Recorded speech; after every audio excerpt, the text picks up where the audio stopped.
Welcome to Podcast This Escape, the podcast where we talk about the escape room we escaped from in the previous episode of this podcast. Tommy, Wyatt, congratulations, you did it! Hurrah! You exposed a criminal realtor. And I'm worried about our lives, considering how dangerous they seem. Sequel potential. We can have you on the run from the causies. The trick is that all realtors are criminals. No, I'm That's joking. the moral. It's okay. Yeah. I don't know any. Yeah. And what's going to happen to all the pizzas we ordered? You never know. Right. It's lost to the mists of time. If you're listening at home, you can decide what happens to those pizzas. All right. Laura Sullivan, expert flipper, is also a competitive eater. Yeah, it all worked out in the end. Gotcha. Thank God. Phew. Good work. That was really lovely to listen to you two go through it and play it. Did you enjoy it? Was there any moment that you liked or hated? Don't tell us about the hated Did you part. feel particularly smart anywhere? No. Really? I'm just kidding. I know, that was great fun. Wyatt, you were a blast to play with. Mhm. Likewise, Tommy. Yeah, good always team. like you in my corner. I was very nervous about all the ghost lore we built up when you got the euphemisms note, and haunted is one of them. I was like, oh no, hope you don't build off that. Yeah, that was hard. yeah. Going off of the not sold in 60 years of like, I could be, but you're right. The death one should have been more logical. That was so foreshadowed. I did not make these up. I got these off fun real estate websites. I love it. They were so. Well, I just love that we were discussing them. We got like half of them. Absolutely. Cozy's the classic that lets you think, I can do this. I could come up with more. Natural surroundings. I really like natural surroundings. Yeah. My other favorite was when I was looking for apartments in LA, you realized that the stuff they didn't say was not included. So you couldn't take anything for granted. It would be like, it has heat and it has a fridge. And you're like, so what is it missing? But no bathroom. Yeah. No rooms, no walls, no doors. We're just selling you a really hot fridge. Yeah. Is it the same, Tommy, when you're doing real estate hunting there, that it is a search for power outlets? Because that is a big thing that I paid attention to when we were getting our place. It was, you have to look and see, does this room have any power outlets Can I plug anything in this room?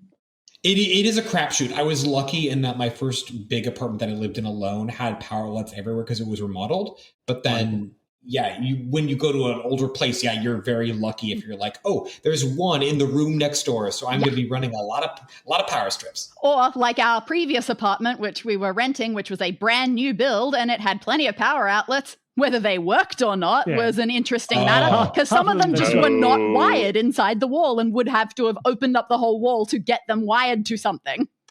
I mean, just the decorative power outlets, you know? Exactly. Yeah, those are our show outlets. But anyway, this is only mildly about ranting about real estate experiences. I would say it was interesting watching the things that you solved right away versus took time on was, I think, possibly the exact opposite of Billy in the playtest. How funny.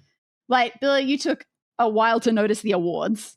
Yes. Oh, yeah, you guys, I was so jealous. As soon as you found the awards, you're like, oh, that looks like garage, that looks like kitchen. That took me 45 minutes. I came back to the end, pulling my hair out, going, who the hell cares about Nigel Farage? Why is he in this room? I was like, well, I know Danny and Bill are big fans of the Brexit movement, so clearly that's a shout out. Please just shout out. But it was only from saying the last one aloud. It was like, attic, wait a second. Yeah. I love wordplay. That was really clever. I liked the nice hiding of that.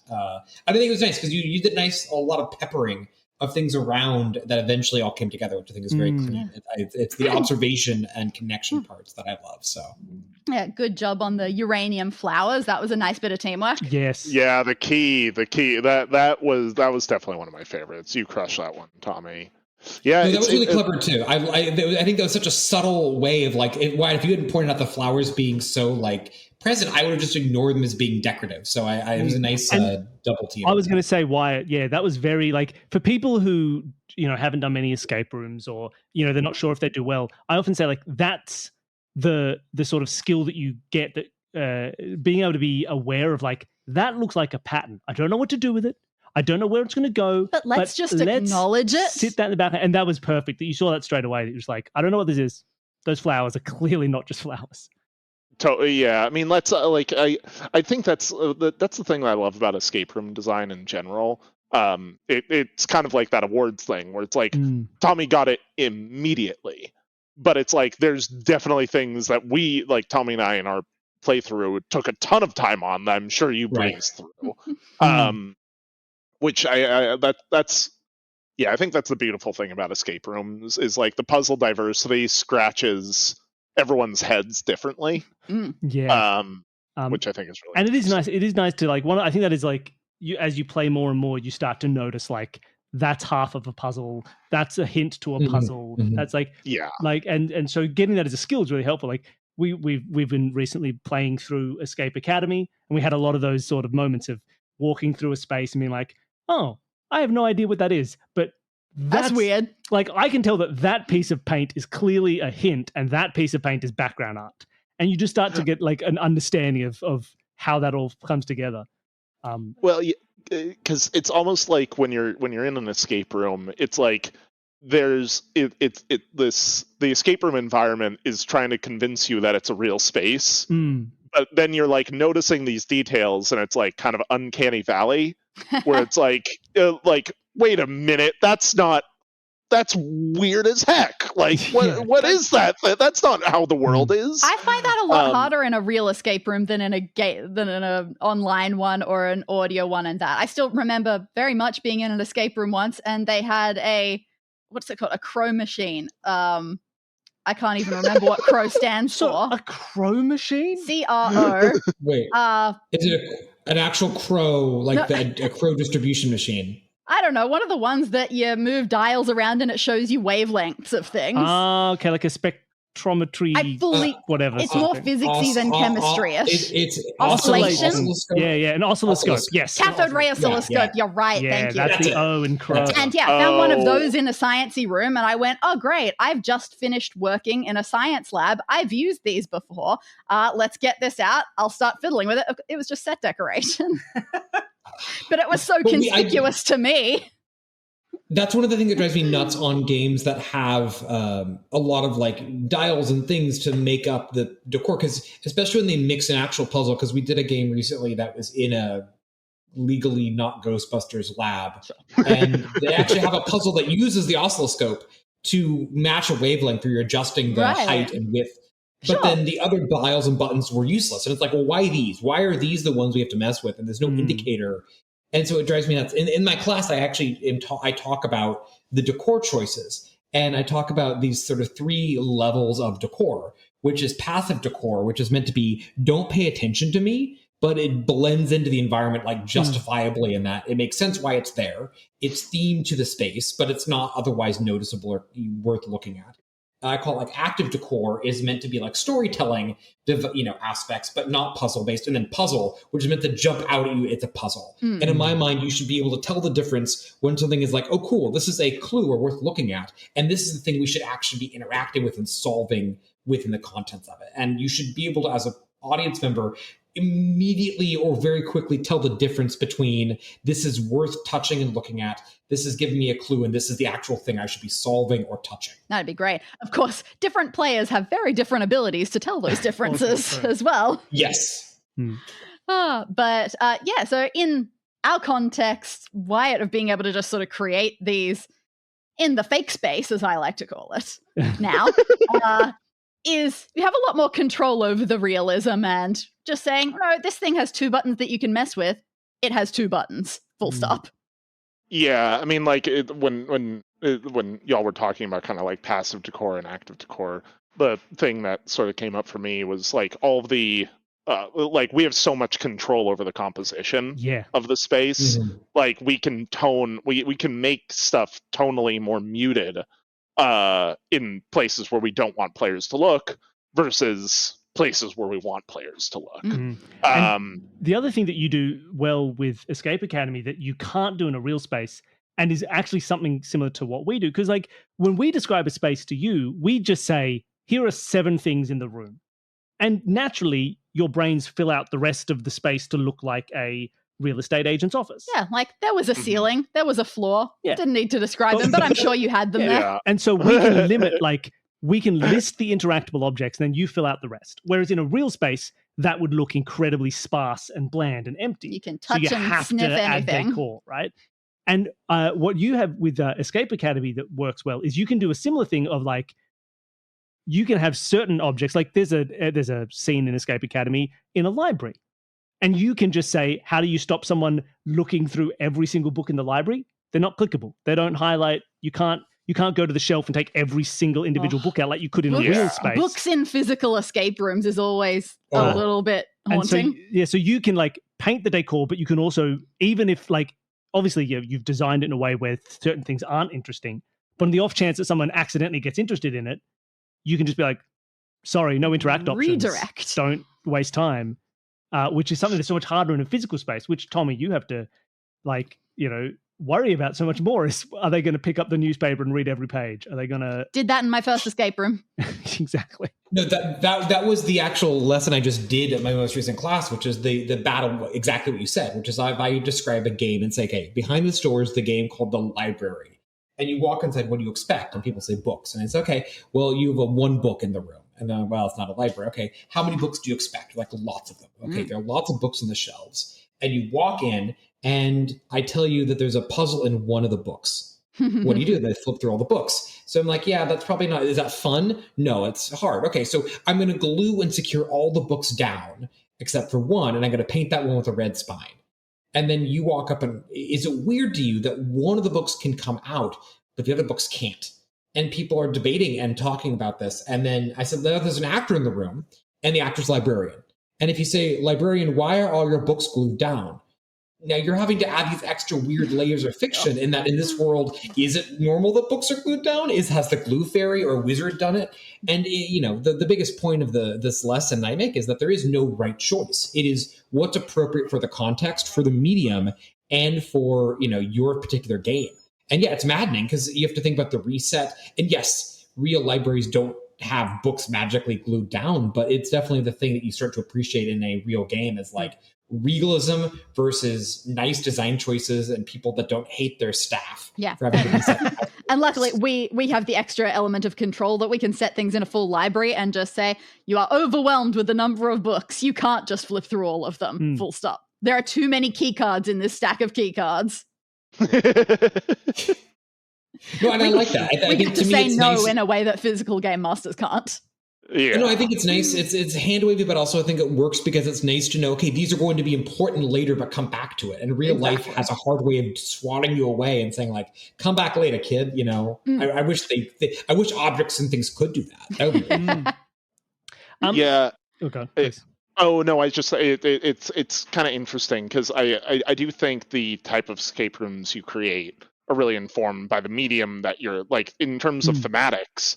It's like I think if I was doing because before the pandemic we did some physical rooms. If I was doing a physical room, I might shy away from a library just because of that, like the gluing down. It poses challenges, and you don't want to do that. You want to like maybe go where your medium is like easier, which was kind of one of the fun things with Escape Academy is just being able to be like, everything's fine. Like fill up a tower with water. It's chill. Like, I don't have to worry that level about. is so stressful, by the way. Yes, it is.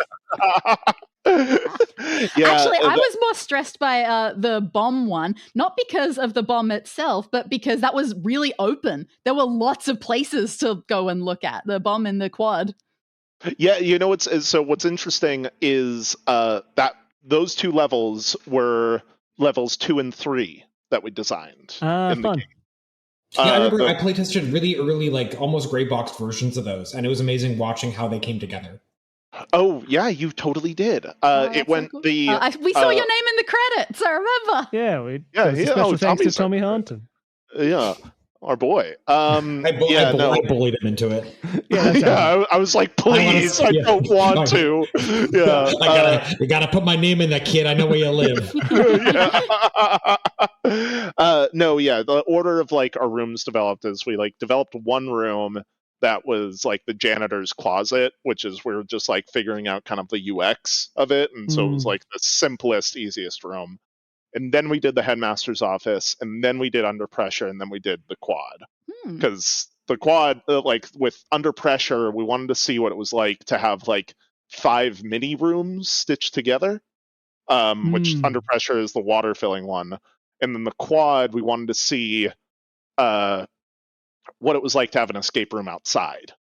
Because you can't really do escape rooms outside because people can go anywhere. Even in that, we had to confine it with like sidewalk barriers, but it was something we wanted to see what we could do in the digital format that we couldn't do. That's always what you want out of it. Yeah, and I think you say that like this is always true, but I think it's the sign of a good designer to be able to understand like, here's my medium and let me plan within that medium, rather than just thinking I'm going to take the rooms I've got and I'm just going to stick them in and see, and then just see, hope they fit. You know, just sort of shove them in there, cut the corners, and see if I can. So I think it's not necessarily something you can take for granted. That we things saw are that a designed little for their bit medium. Through the pandemic of a lot of people taking their physical rooms and trying to port them online, and some of them did it with great success if they cared enough to adjust it for the medium. If they had the time to adjust it for the medium. Yeah, some people not necessarily as skilled at that, so it didn't work as well. The lack of adjustment was fascinating because I know some games just literally put cameras in the room and it's like, okay, here's a physical puzzle to solve, and it's like you're just like, as a group of 5 people being like, okay, take the move your hand, then take that piece and put it in the center. Okay, take the little weird corner piece with the blue, the next one. Oh my God. And it's like telling a guy to put a puzzle together. It's like, please. Yeah, so it just yes, doesn't work. it makes you really appreciate when you see a thing that does not work in one medium get stretched to being like, yeah, there's a reason it doesn't work. Yeah, I think I did one of those, and I genuinely just started playing a game on my computer, because it was a nightmare. But out of the pandemic, one of my favorite types of escape games came out, which was the ones where, I don't know if there's a term for it, but it's like where you're internet surfing. Like the internet surfing escape room. style, yeah. We did one together. That's too much freedom for me. Ones are really fun. So cool, because what's kind of interesting about it is like escape rooms are always kind of not going to say always kind of, but escape rooms I feel like kind of lean towards more like bespoke puzzles, but those ARG escape rooms made me feel more like an investigator. Like a sleuth, while you're doing these sort of like, they're escape room puzzles, but it's like I don't know, it had a thematic shift for me, which I thought was really interesting.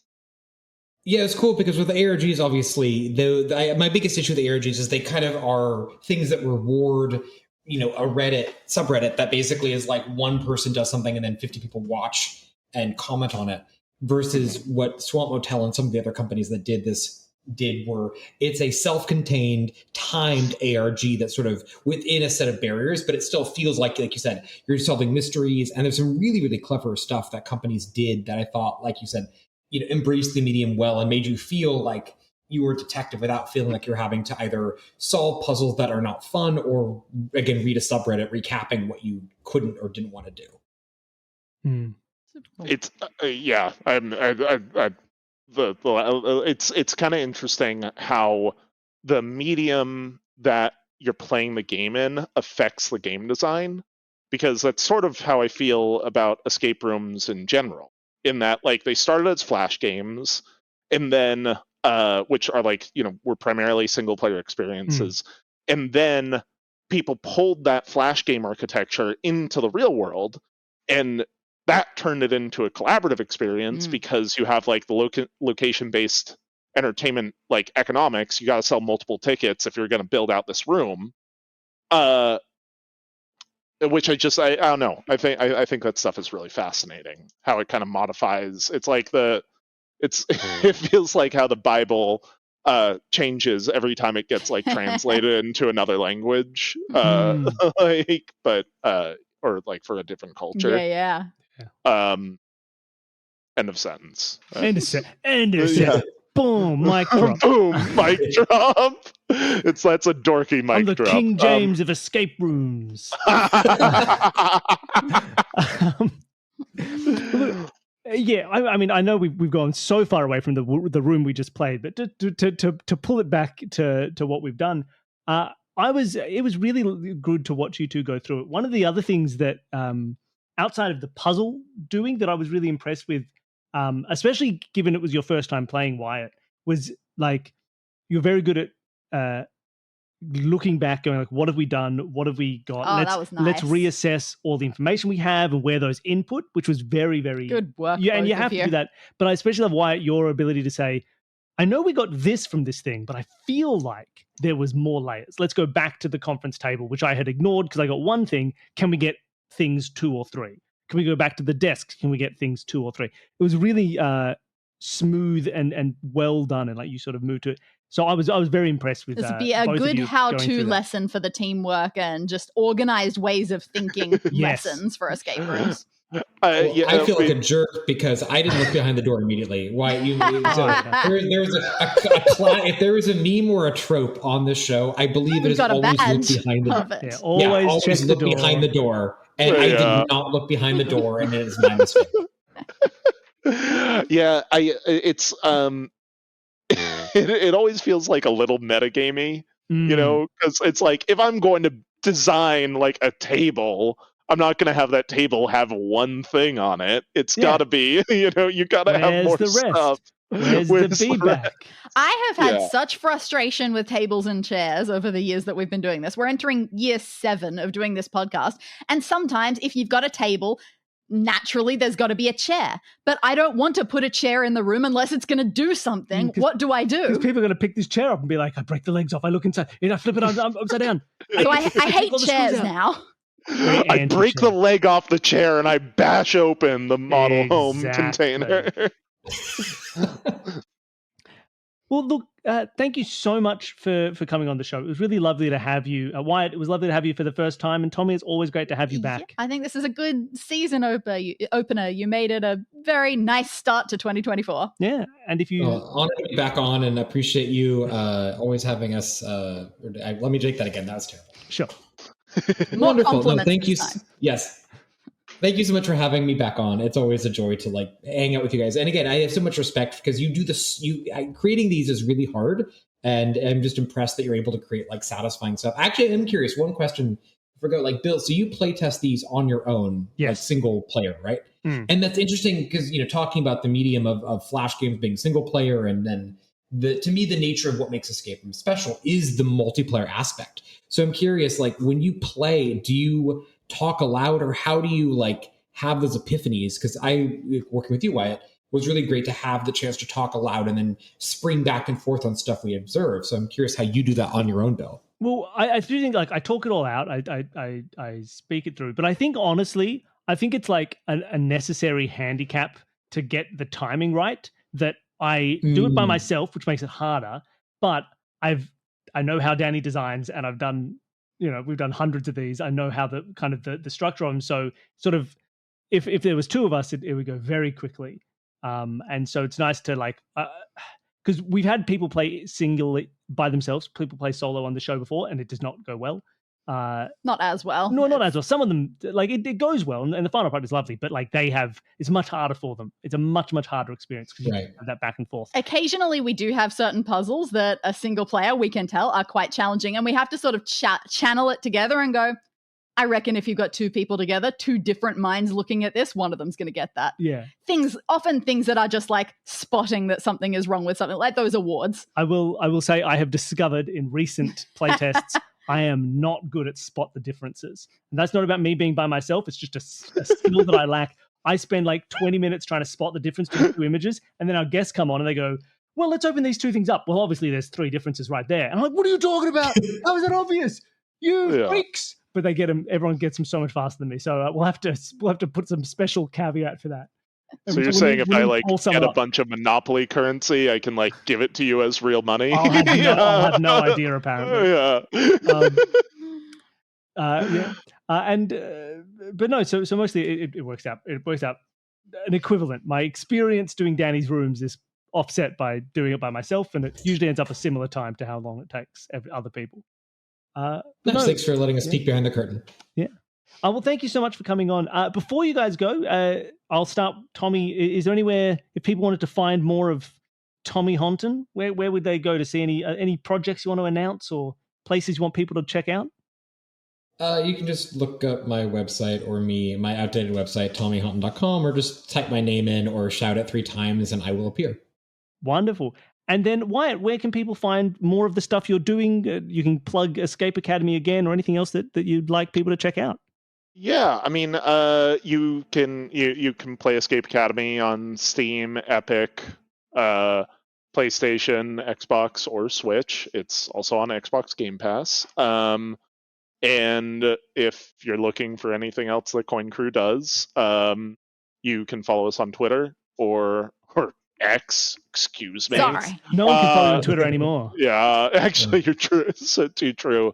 Or join our Discord server, which a link to that is on our X.